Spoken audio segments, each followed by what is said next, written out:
You've heard all about the big name free agent running backs that signed with new teams, and we already broke down what it means for them. But what if I told you there's some running backs who came out ahead in free agency and you haven't heard about them? We're going to break down 8 running backs who are secret winners after free agency. Let's start out in Vegas, where bell cow Josh Jacobs is gone, and taking his place is nobody. At least not yet. They have not signed anybody. Will they draft someone? We don't know. But right now, it looks like Zamir White is the RB1 in Vegas.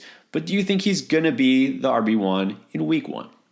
I think so, in the sense that he's going to be the lead back. But I wouldn't be surprised if the Raiders drafted a complimentary type back in this draft. But I don't think the Raiders are going to prioritize running back in this draft. Antonio Pierce likes Zamir White. He heavily relied on Zamir White last year when Josh Jacobs was out. I think he'll do that again. Yeah, I think they'll draft probably maybe a late day 2, early day 3 type of running back. But I think Zamir White is going to be the early down lead back in this offense now. Like, this is all the confirmation bias I need to see that Zamir might finally get a chance to be the guy. But why not? Because we saw toward the end of last season when Jacobs was out, Zamir carried the load, and he was great for a couple of weeks. Now, he didn't necessarily show that he can be a 3-down back, that he's a guy who's going to be, basically the next Josh Jacobs, and he's not as good of a pass catcher. I get all that, but I don't see why they can't just roll with him and have somebody else to kind of fill that 3rd down role, and it doesn't have to be a big name free agent, which it won't be because they've already signed. And I don't feel like they need to draft a running back early because they've got plenty of other areas to address, like defense. And so Zamir White will definitely have a strong role in the Vegas offense, and I think he should be considered at the very least a high-end RB3 for fantasy. Now, you heard all about Joe Mixon getting a release, but then not because he got traded to Houston. Taking his place was Zach Moss. Now, a lot of people don't know what to make of this move. Is he basically taking Mixon's place in a 1-to-1 kind of situation? Do you think Moss is really going to come out ahead in this situation? I certainly think he's going to come out ahead in the sense that it's way better than probably anywhere else he could have gone, to be honest, except maybe Dallas. And I do think he's going to be technically, again, like I said with Zamir White, the lead back. I think he's going to get first crack at this. But Chase Brown is looming, and I think Chase Brown is talented. I think this could be kind of closer to a split than people think, but I still think Zach Moss, because it's the Cincinnati Bengals, and because he has shown that he's been productive in the past, I think you got to rise him up in your rankings a bit. I do worry also a guy like Zach Moss. We've seen many running backs like this who never really were the guy on their team. And then when they get a chance, it doesn't always work out the way that we hoped, kind of like, I don't know, Alexander Madison last year. So I think right now you got to give Zach Moss a bump, but I'm also a little bit cautious here. Yeah, I agree, because to think that he's basically going to just take over Mixon's stats and his role, I think it's a mistake, because also you have to remember offensive coordinator who's been there for a while, Brian Callahan, he's not there in Cincinnati anymore. He's in Tennessee to be the coach. So we might see a slight different system here. Now, I know Zach Taylor's still calling the shots and he'll call plays and all that, but still, it's going to be a little different. I don't feel like he was signed in order to be a workhorse. He's never really been that unless he was on a team like the Colts that had absolutely no other healthy running backs and they had no choice but to give him 20 plus carries.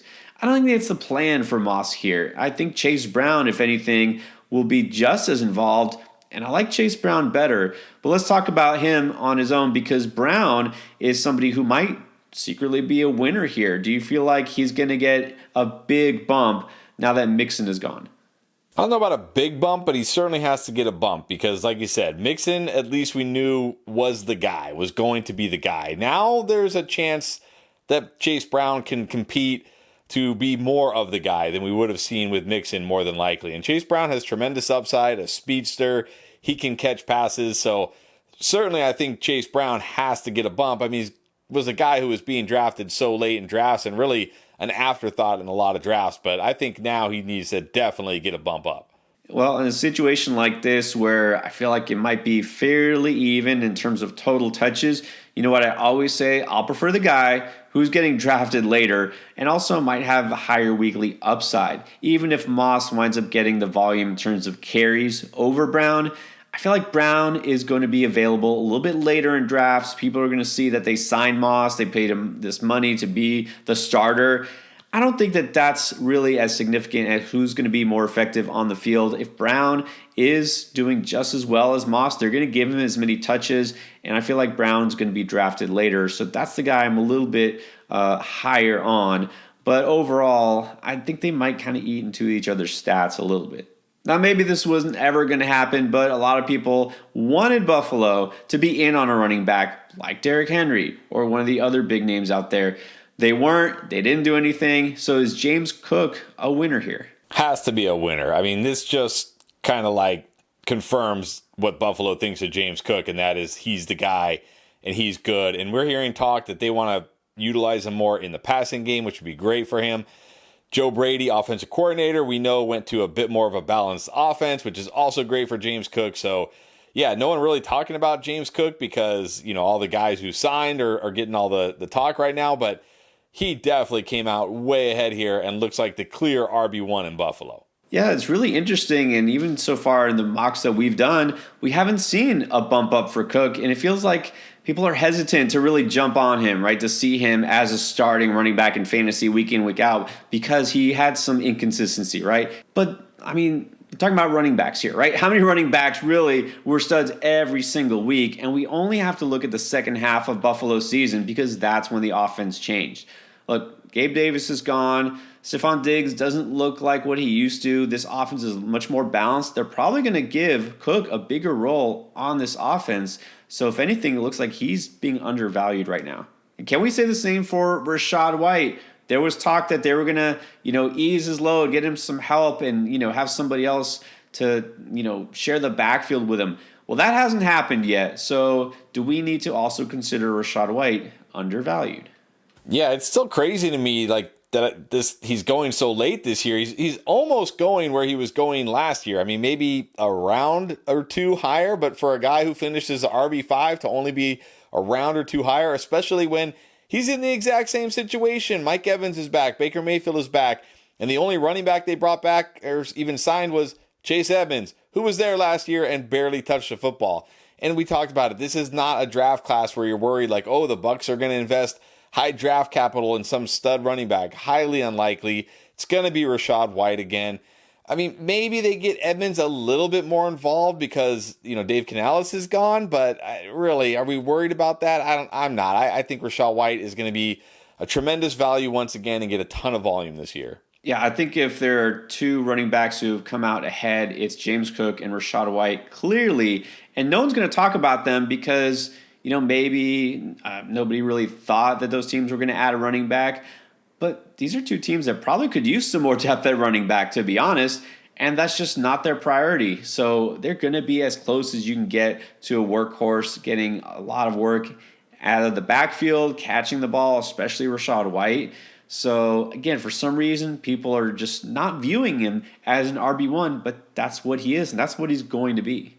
Now, when you say Dallas Cowboys, ears perk up, especially for fantasy owners. You feel like there's always value in that backfield. But who is going to be the starting running back? Because as of right now, it looks like it's Rico Dowdle. No Derrick Henry, no Saquon Barkley, nobody at all. And Tony Pollard did not get re-signed. Do you think this means good things for Dowdle, or is this just inevitable that they're drafting somebody? I mean, they have to draft somebody, right? I thought for sure they were going to sign somebody in free agency. I thought for sure. I mean, Jerry Jones said they were all in. I thought, okay, here comes Derrick Henry. But no, they literally signed nobody in free agency. I mean, I like Rico Dowdle, but I also don't view Rico Dowdle as a guy that can handle like an every down role. I've got to think they're going to draft somebody here. But look, Rico Dowdle was pretty good last year. So if they don't draft one of the, few running backs that are actually true, workhorse capable running backs in this draft, he could still have a role. So I don't like him as much as some of the other guys we've talked about so far because I do think Dallas is going to do something. I'm not ready to go all in on Rico Dowdle just yet, but man, if he survives the NFL draft, then we're going to have to be all in. If they don't draft a running back or sign one in the next couple of weeks, I'd be shocked. But at the same time, Dowdle could be one of those sneaky sleepers because, like you said, even if they do draft a rookie running back, there's no guarantee that that rookie is a good enough to be the starter, and also be going to be healthy enough because every running back has injuries, gets banged up. Dowdle could find himself surprisingly in a prominent role. And so I'm not going to go crazy for Rico Dowdle right now in early best ball drafts or anything like that. But at the same time, it seems like he could definitely be an under-the-radar guy that nobody's really even thinking about. He still could come out ahead even after the NFL draft. The Chargers also seem likely to draft a running back at some point, but what if they don't? Does that mean Gus Edwards actually gets a chance to be a bell cow? Yeah, that kind of feels similar about Gus Edwards and Rico Dowdle. Not in the way they are as players. I mean, Gus Edwards definitely a much bigger back, can handle the workhorse role. We've seen it. But I feel like the Chargers are going to try to get a running back in the NFL draft if they can. But again, there's a difference between like saying, okay, we want to get a running back and actually being able to do it, because you're at the mercy of the other teams. And this is not a running back class where you say, well, there's like 7 or 8 guys that we can draft and feel good about. Now, there's really maybe 4, 5 maybe at the max that I feel great about, at the next level. So if those guys aren't there when it's the Chargers' turn to pick, or if they feel like, hey, it's too early for a running back, it may not happen. And look, this is going to be a good offense for running backs. They're going to run the ball. It's Greg Roman. It's Jim Harbaugh. They're going to run the football. So don't sleep on Gus Edwards potentially scoring double-digit touchdowns again and being one of those guys that's like, I guess I got to start him this week, and then, oh, hey, look, Gus Edwards is actually good for me. Yeah, like you said it. I don't think there's any way this Chargers offense isn't top 10 in rush attempts, probably rushing yards, because of the Roman offense and Harbaugh being there. They're going to run the ball. Look, this is a team that, with their early pick, is probably taking an offensive lineman. This is good for Herbert, but also good for the running game, right? This is a team that's probably not drafting running back early because they still have to patch up that defense. And if you want to run the ball and control the run game, you're going to also have to stop the other team, right? This is a team that's going to probably get a complimentary running back to Gus Edwards, but it wouldn't shock me if Gus Edwards is the 1A. If he can do what he did last year even and the year before in Baltimore, scoring all those touchdowns, he can definitely do it again this year. So I think I'm going to be in on Gus Edwards regardless of what happens in the NFL draft. And then one more veteran to talk about here. Arizona also been pretty quiet so far this offseason, so you probably haven't thought about James Conner a whole lot, but you should. James Conner was really effective last year, should have a full year of Kyler Murray at quarterback, and maybe they add another stud at receiver. So is James Conner someone that's getting slept on? Absolutely. Getting majorly slept on. I mean, he's going to be the workhorse running back in this offense with a healthy Kyler Murray now. Well, I think they signed DJ Dallas. Did I see that right? Again, it's like Rachaad White. Okay, let's just sign a guy for depth. There's no threat here to James Conner. I don't think the Cardinals are going to be looking at running back early. I think, like you said, we're probably going to see Marvin Harrison Jr. at pick number 4. Maybe Malik Neighbors if the Patriots are upset they didn't get Ridley and they take Marvin Harrison. And then they're probably going to try to shore up that defense, which was one of the worst defenses in the NFL last year. So I think James Conner is looking at another year of being the workhorse running back for Arizona and just being one of these guys that is good most weeks and is just forgotten in fantasy drafts again. Yeah, in terms of running back years, he's oldish, right? He's a veteran. He's not the most exciting name. He's not the fastest running back in the league. And he's still going to be one of the more productive. Guys, you have to look at volume. This is what matters for running back. Number one, it's just opportunities. He's going to get them. The offense should be better than it was a year ago. So yeah, if you are especially doing, let's say, a 0 RB build and you want to wait for your RB1 in round 5 or 6 even, Conner is probably going to be there for you, and I'll take him. The running back scene has been crazy in free agency so far. We broke down all the major moves from the very first day right here so you can hear who are the real winners or losers.